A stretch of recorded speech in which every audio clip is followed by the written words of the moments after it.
Salut vous tous et bienvenue à ce deuxième épisode du marathon spécial Stephen King de Horreur Critique.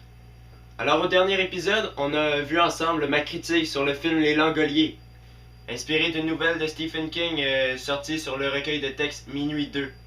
Aujourd'hui, je vais analyser le film adapté de son petit roman Le cycle du loup-garou, connu également sous le nom de Peur bleue.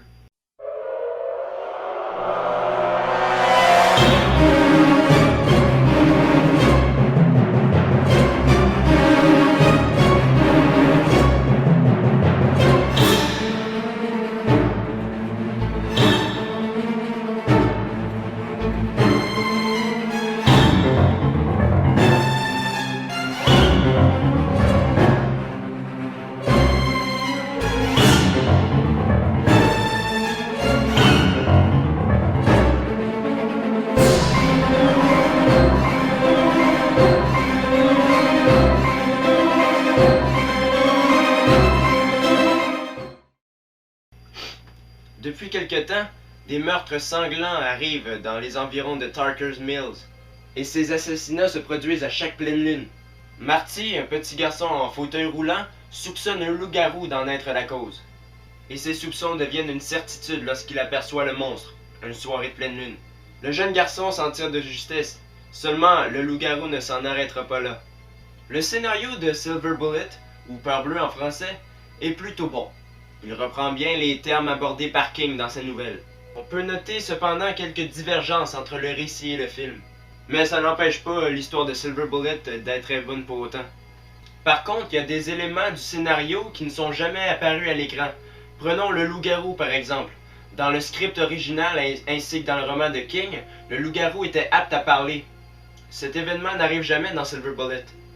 La réalisation du film a été confiée à Daniel Attias, qui a surtout réalisé à la télévision. Quelques épisodes de Miami Vice, 6 Feet Under et The Walking Dead également. Silver Bullet était son premier projet, c'était le premier film qu'il réalisait.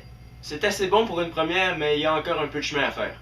Je trouve que l'histoire se met un peu en place tout croche. Il n'y a pas une très grande introduction des personnages, ce qui fait que ça peut semer confusion à certains moments.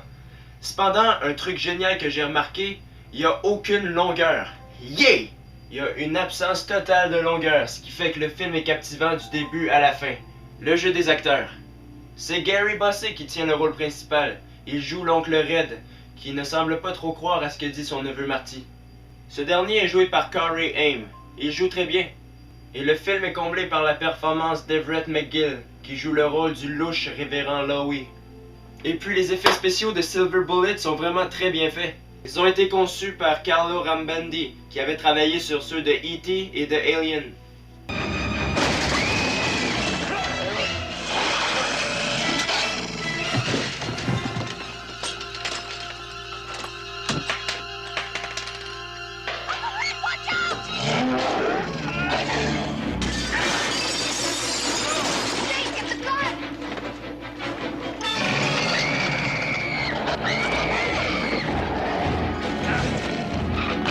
Bref, dans l'ensemble, Silver Bullet, c'est un bien bon film. On a repris les éléments essentiels du roman de Stephen King pour l'adapter au cinéma. En général, l'histoire reste assez fidèle à celle du livre, même s'il manque quelques éléments, et même s'il y en a quelques-uns qui diffèrent totalement. Mais bon, ça permet une différente approche de l'histoire. Donc en gros, j'ai bien apprécié Silver Bullet.